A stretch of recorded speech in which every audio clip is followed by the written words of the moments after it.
These are the most notorious KKK members reacting to life sentences. I'll be up in heaven while y'all rotting in hell. Had to do it over again, I'd kill more. I have no regrets. Killing that pedophile was the best day of my life. He could have been my son. He could have been my brother. He could have been me. This is Edgar Ray Killan.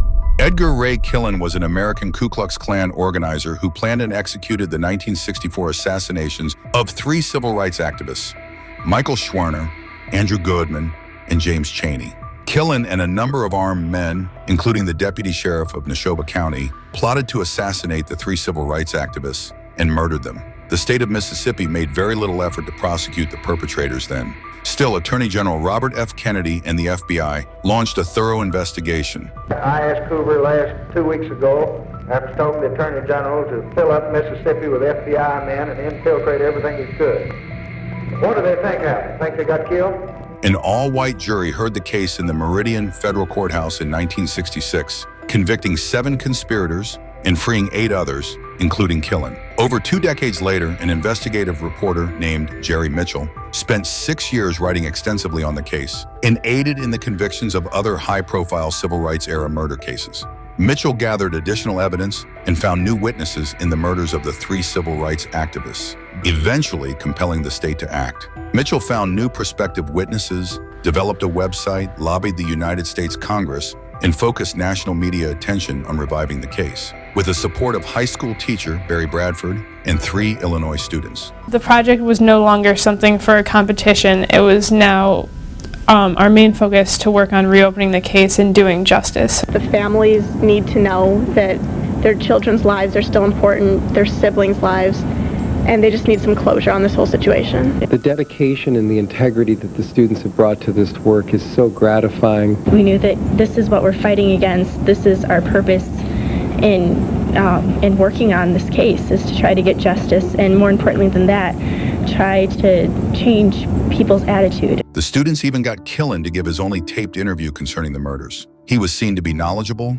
aware, and sticking to his segregationist convictions. Killan was eventually convicted of 3 counts of manslaughter in state court and sentenced to 60 years in prison, which he began serving in June 2005. But it didn't end there, and wait until you hear this. Killan filed an appeal, alleging he couldn't use his right hand and was chronically bound to his wheelchair. He was bailed on a $600,000 appeal bond. Still, a deputy sheriff later observed him wandering around freely, and Killan was returned to prison. The Mississippi Supreme Court upheld Killan's conviction in August 2007. Killan died in the Mississippi State Prison in 2018. This is Danny Lee. He, along with his accomplices, the Kehoe brothers, Chevy and Shane, were devoted members of the Aryan People's Republic, a white supremacist organization. Police believe the 2 are from Spokane, Washington, with ties to a white supremacist group. What they were doing in Clinton County, Ohio, may have something to do with an Aryan Nations march at the State House on Sunday. Their illegal activities included the bombing of Spokane City Hall, the murder of an Arkansas family, and a shootout with Ohio police. The pie bomb that exploded was packed with 3-inch nails. It exploded in the doorway of Spokane City Hall. No one was there at the time, and no one was hurt. In '96, an Arkansas family was found brutally murdered. Chevy Kehoe and Lee were both convicted of their murder, which was part of a plot to start a white-only nation. Then in 1997, this dashcam video from Wilmington, Ohio, played repeatedly on national TV. Chevy Kehoe and his brother Shane shot at 2 police officers who pulled over their Chevrolet Suburban for expired plates.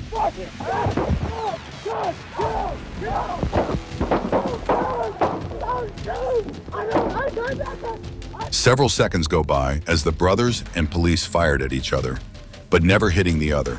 Then they drive off, nearly dragging an officer with them. Hopefully what will happen is from these films and from these cameras that somebody out there may be able to help us identify them. In the following weeks, the officer's dash cam video fueled a nationwide hunt that ended with the Kehoe's arrest in June 1997. Chevy Kehoe, Lee's co-defendant in the murder of the Arkansas family, was sentenced to life in prison. Lee was sentenced to die by lethal injection. He was the first of 5 men scheduled to die after the federal government reinstated the death penalty. This is Kayla Norton and Jose Joe Torres.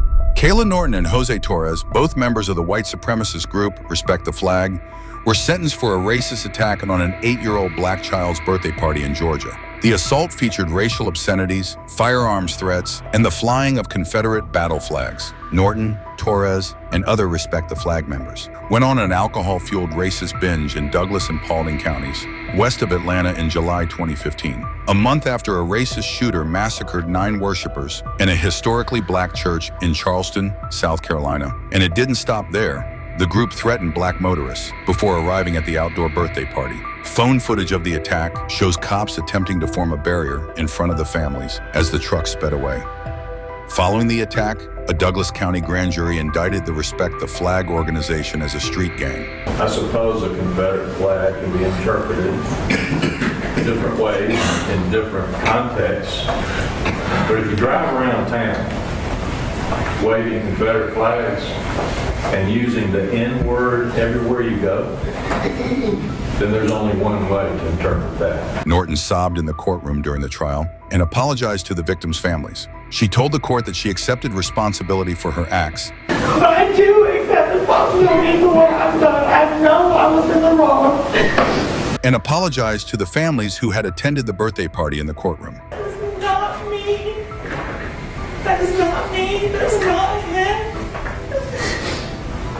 I would never walk up to you and say those words to you, and I'm so sorry that happened to you. Superior Court Judge William Bo McLean sentenced Torres to 13 years in prison and 7 years on probation, and Norton to 6 years in prison and 9 years on probation. Both are also barred from entering Douglas County. I forgive you. I forgive all of you. I'm not a big spirit like this. I do. I forgive you. And to your family, I'm sorry. It had to come this far. But please don't think that I had any hate or anger in my heart. I was too short for that. And I'm saying that I don't have time to have hate in my heart for anybody. And I do not really forgive.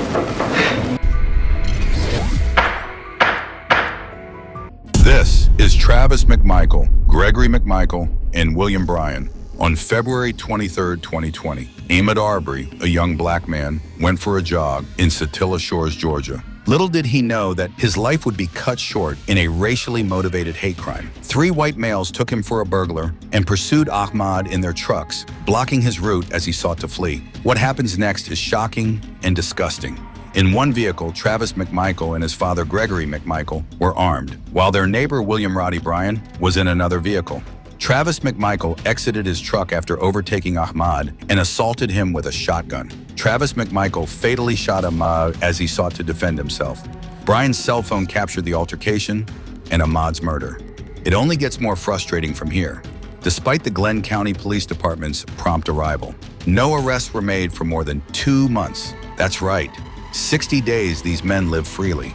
The GCPD received directives from the Waycross District Attorney George Barnhill and the Brunswick District Attorney's Office on 2 occasions not to make any arrests. The Georgia Bureau of Investigation did not make any arrests until the video of Ahmaud's murder went viral on social media. Local authorities' treatment of the case aroused global indignation and sparked questions about racial profiling in the United States. The act was criticized by several religious leaders, politicians, athletes, and other celebrities. Ahmaud would have just turned 26. He could have been my son. He could have been my brother. He could have been me. Ahmaud carried the most humblest spirit. Ahmaud was kind. He was well-mannered. Ahmaud, most of all, was loved by his family and peers. Ahmaud didn't deserve to go the way that he went. Former Brunswick District Attorney Jackie Johnson was indicted for hindering law enforcement and displaying partiality to her former deputy. Georgia Attorney General Christopher M. Carr publicly requested the Federal Bureau of Investigation's assistance in the investigation. After all that, let's see if justice was served. The 3 men were tried in November 2021 and found guilty of felony murder, aggravated assault, false imprisonment, and criminal attempt to conduct false imprisonment. They were sentenced to life in prison without the chance of parole, plus 20 years. While Bryan was sentenced to life in jail with the possibility of parole after 30 years. We, the jury, find the defendant, Travis McMichael, guilty. We, the jury, find the defendant, Greg McMichael, guilty. We, the jury, find the defendant, William R. Bryan, guilty. Do you think these men showed remorse for their actions in court? No, the men showed no remorse or reaction as their sentence was read. Even though we are clapping and we are cheering and we applaud, Wanda and Marcus still are devastated because they're missing Ahmaud. Yes. Following the murder of Ahmaud, Georgia enacted hate crime laws and repealed and replaced its citizens arrest law. The fact that we are still so nervous about these types of trials, where there is video, where we've seen what happened, those things are indications that we have so much further to go and so much more to do. These heinous acts aren't only limited to Georgia. Wait till you see what happened when Oregon witnessed a racially motivated crime, this time by Russell Cordier. This is Russell Cordier. In August 2016, Russell Cordier, a white supremacist and a prison gang member, ran over Larnell Bruce Jr., a black adolescent, with his Jeep, killing him. The incident occurred outside a 7-Eleven in Gresham, Oregon, just outside Portland. During a violent altercation with Bruce, Cordier got into his girlfriend's Jeep and drove towards him, striking him and causing serious injuries that resulted in Bruce's death at a nearby hospital.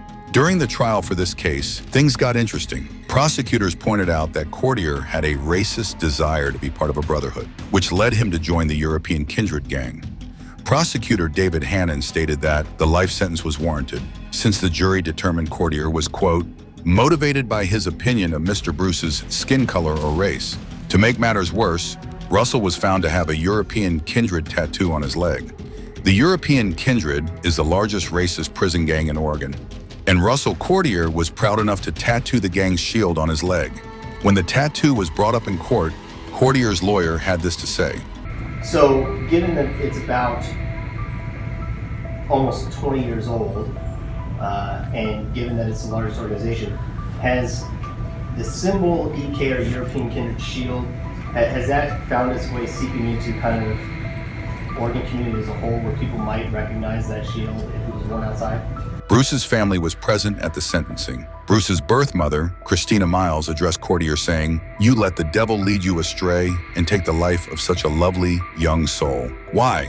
Could you explain why? Despite all of the evidence presented about how racist Russell Cordier was, his mother still had this to say in defense of her son. It was not racial motivated. Rusty probably didn't even think about that the whole time. He's never been racist. We have, like I said, I have a friend that I've known for like 35 years. Her family is black and white mix, and they call her Aunt Betty. She's black. Cordier's girlfriend, Colleen Hunt, admitted allowing Cordier to use her Jeep to track down Bruce.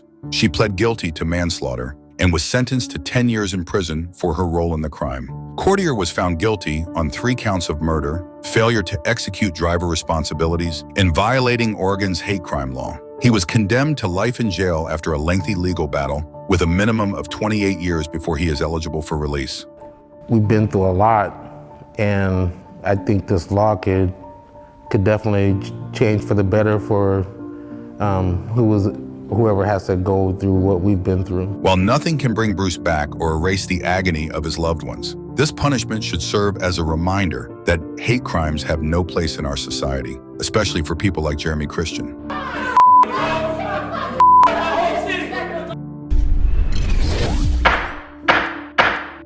I'm a white supremacist. Why'd I vote for Bernie Sanders? This is Jeremy Christian, a self-proclaimed white supremacist. Revolutionary. We brought all the Semitic monotheist child molesters over here. I'm a Viking. We brought them over here.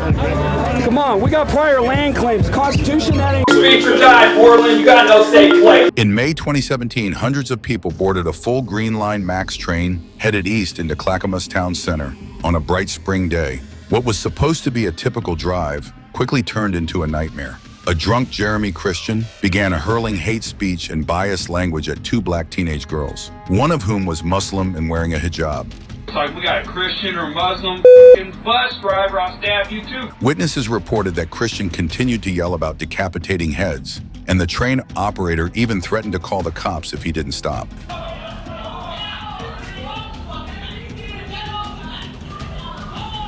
Passengers on the train, including Micah Fletcher and Taliesin Murden Namkai Meche, implored Christian to stop yelling at the girls.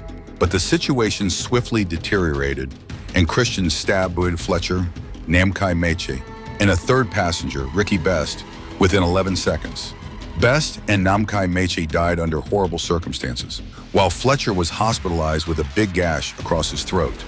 Christian attempted to flee the train with a knife, but was apprehended and admitted to the stabbing. The tragedy stunned the entire Portland community, leaving many wondering how something like this could have happened. One of the casualties, Ricky Best, was an Army veteran and an employee of the City of Portland's Bureau of Development Services. "I can't stand by and do nothing," his son said, quoting his father.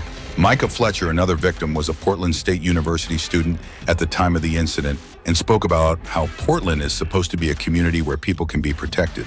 I want to apologize to my family, quite frankly, because I don't feel like I've been able to be there. I am so busy trying to heal myself. I have not been able to basically go home for 3 years.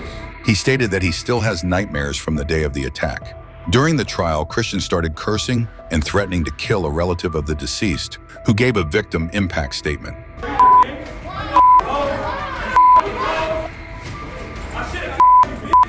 His outburst led to him being removed from the court. He was sentenced to 2 consecutive life terms without parole and an additional 25 years for other crimes, after being found guilty of 12 counts, including first-degree murder, assault, and hate crimes. Christian showed no remorse for his crimes and even tried to justify them. You're on video basing me. Liar. Liar. Liar. You're not the only black person on Max. Liar.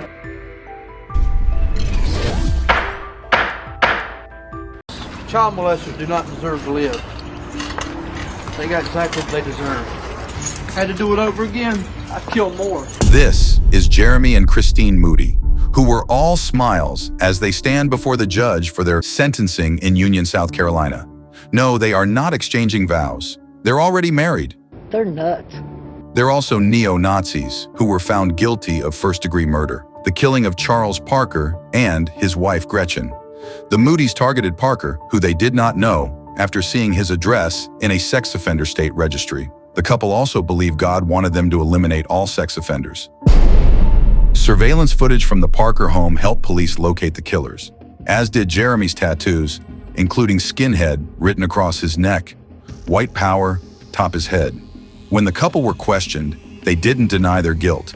In fact, they both not only confessed, they told authorities they planned to kill more sex offenders. Had to do it over again, I'd kill more. It made me mad. They laughing about what they did. Took someone's life the way they did it. Nobody should die like that. Nobody. The Moodys pleaded guilty to murder, kidnapping, and burglary. And in court, they're asking Judge Lee Alford for mercy, as well as the minimum sentence of 30 years in prison. Your Honor, as day goes by, I don't regret it. I know that what I've done is a sin, and I believe that God has forgiven me of it. Please have mercy on Christine and I so we can still have a chance to grow old together as husband and wife. Next, it was Christine Moody's chance to plead for forgiveness. The Bible clearly states thou shalt not kill. I'm sorry I broke that commandment, but I truly believe God has forgiven Jeremy and I. I hope you will too. Your Honor, please see it fit that Jeremy and I are sentenced to the same sentence of 30 years.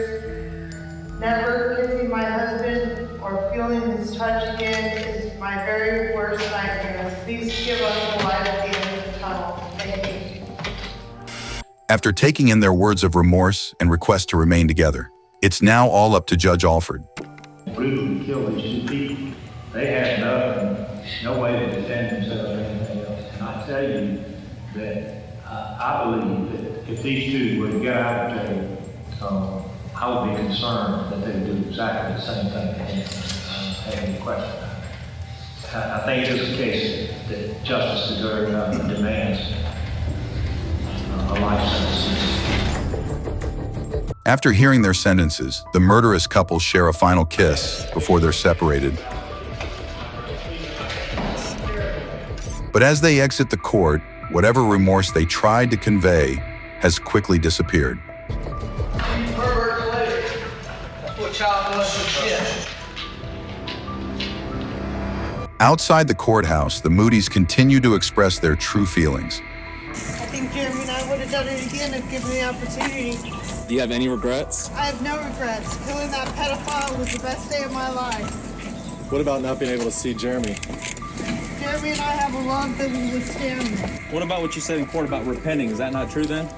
No, it's not true. My lawyer made me say it. Do you have anything to say to the victim's family? May they die also. Jeremy and Christine Moody were both sentenced to life in prison with no chance of parole.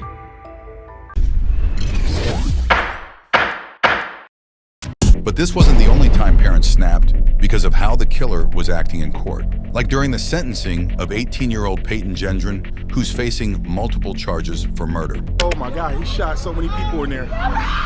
On May 14, 2022, Payton, a white supremacist, opened fire in a black-dominated Tops-Friendly market store in New York. Sadly, 10 black individuals lost their lives and 3 others were hurt before he was finally arrested. Now in court, family members of the victims let him know how they feel about him.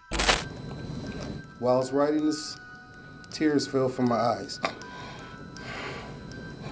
Thinking about what a beautiful person he took.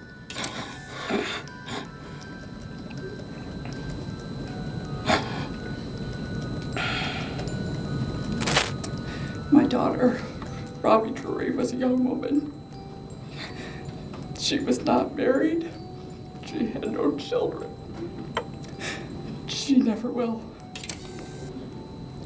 Robbie was our youngest daughter. When people ask, how many children do you have? I don't know what to say. You destroy our lives forever.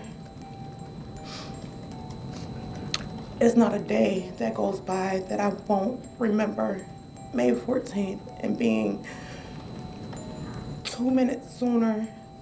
I could have been in that store. And all I think about is, could I have saved my aunt? Could I have helped her get away from the bullets? Or could my mom be suffering more and lose her daughter, her granddaughter, and her sister? One of the most touching statements was from Barbara Massey. My name is Barbara Massey. I'm Catherine Massey's sister. You killed my sister. Cat was an aunt. She was a great aunt. She was a cousin. She was a friend. Cat said she was a committee of one. There's nothing Cat would do. I want personally to choke you to be my favorite on your neck. Because it was unnecessary. You leave 200 miles to come to Buffalo. You don't even know any place. I want to choke you. Better stick this place. You better say, God, thank y'all for protecting me. Because I will hurt you so bad. You have made me sick. You got my family crying. I miss my sister every day.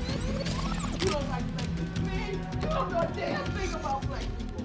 We're human. We like our kids to go to school. We love our kids. However, while she was speaking, a supposed family member wanted to let Payton know how he felt.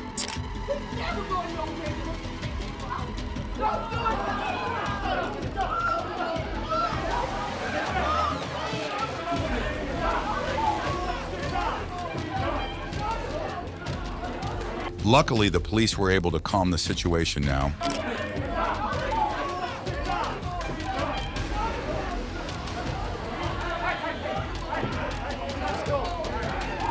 Now it's Payton's turn to speak.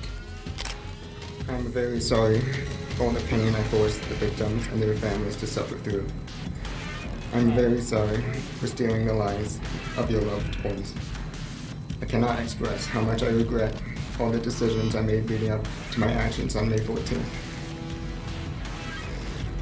I did a terrible thing that day. I shot and killed people because they were black. Looking back now, I can't believe I actually did it. I believed what I read online and acted out of hate. I know I can't take it back, but I wish I could. And I don't want anyone to be inspired by me and what I did.